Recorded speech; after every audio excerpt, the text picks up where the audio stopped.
नमस्कार, मैं अमित श्री अरबिंदो सोसाइटी की तरफ से आपका हार्दिक हार्दिक स्वागत करता हूं। आज हम शिक्षा में शून्य निवेश नवाचार ZIIEI कार्यक्रम के द्वारा संकलित किए गए एक अभिनव नवाचार बुनो कहानी के बारे में हम बात करेंगे। इस नवाचार बुनो कहानी के माध्यम से आज हम NCERT की कक्षा 5 की हिंदी विषय की एक पाठ बिशन की दिलेरी के बारे में बात करेंगे। बिशन की दिलेरी ये एक कहानी है जो प्रतिभा नाथ के द्वारा लिखी गई है।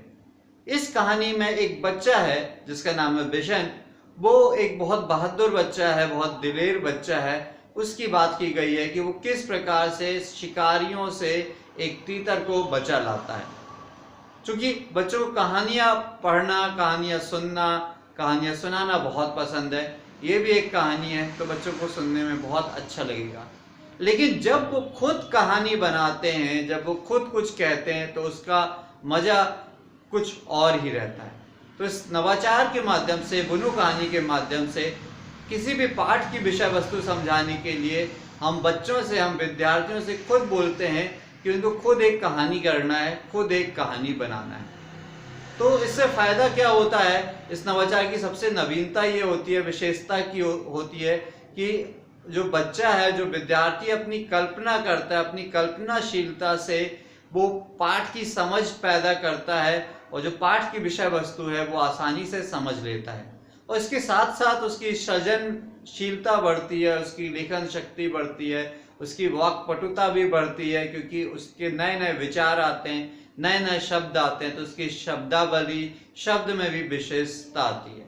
और शिक्षक के सहयोग से क्रिया, विश्लेषण, संज्ञा, शब्द, नए शब्द, तुकबंदी, वाक्पटुता आदि गुणों को वो आत्मसात कर सकता है।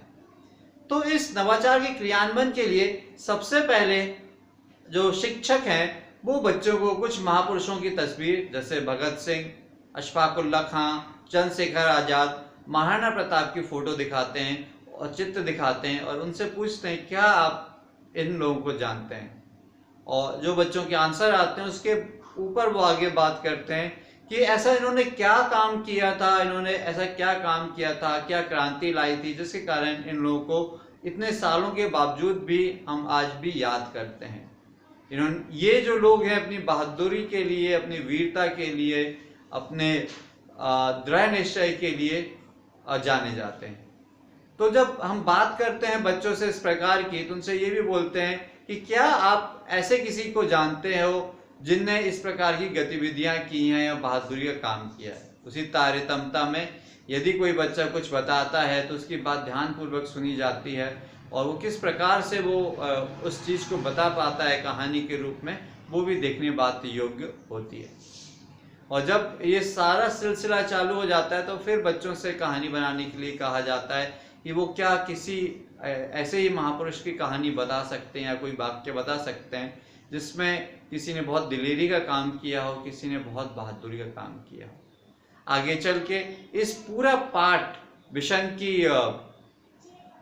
बहादुरी के बारे में, बिशन की दिलेरी के बारे में बतलाया जाता है। किस प्रकार से उसने शिकारियों के जाल से, शिकारियों के पंजे से तीतर को जिंदा बचा लिया और तीतर ठीक भी हो गया। तो जब हम इस प्रकार से कहानियां गढ़ते हैं, बच्चे बनाते हैं तो उसमें बहुत सारे गुणों का विकास होता है। सिर्फ साहित्य का या लेखन का या क्रिया विश्लेषण का विकास नहीं होता है, बल्कि उसमें उनमें आत्मविश्वास भी आता है, उनमें एक कॉन्फिडेंस भी आता है जिससे वो आगे के लिए बहुत बहुत फायदा उनको होता है। आपको ये वीडियो कैसा लगा ये कमेंट करके आप जरूर बताइएगा। यदि आपने अभी तक YouTube चैनल का सब्सक्राइब नहीं किया, यदि आपने अभी तक ZIIEI का YouTube चैनल सब्सक्राइब नहीं किया है तो आप उसको सब्सक्राइब कर सकते हैं। यदि ये वीडियो आप फेसबुक पे देख रहे हैं तो ZIIEI का फेसबुक पेज जरूर लाइक कीजिए। नीचे डिस्क्रिप्शन पे आपको एक लिंक मिल जाएगा जो इनोवेटिव पाठशाला का है। उस लिंक पे जाके आप इनोवेटिव पाठशाला गूगल प्ले स्टोर से इंस्टॉल कर सकते हैं, जिसमें आपको इसी प्रकार के कई बेहद रोचक, मनोरंजक और दिलचस्प नवाचार देखने को मिलेंगे जिसका उपयोग आप अपने विद्यालय में, अपने स्कूल में कर सकते हैं और जिसका फ़ायदा आपको भी और आपके स्कूल, विद्यालय और कक्षा में भी मिलेगा। मैं उम्मीद करता हूँ कि ये जो वीडियो है इसमें जो क्रियान्वयन किया गया है नवाचार का, वो आप अपने विद्यालय में भी उपयोग करेंगे, जिसका फ़ायदा आपको ज़रूर मिलेगा। वीडियो देखने के लिए बहुत बहुत धन्यवाद। नमस्कार।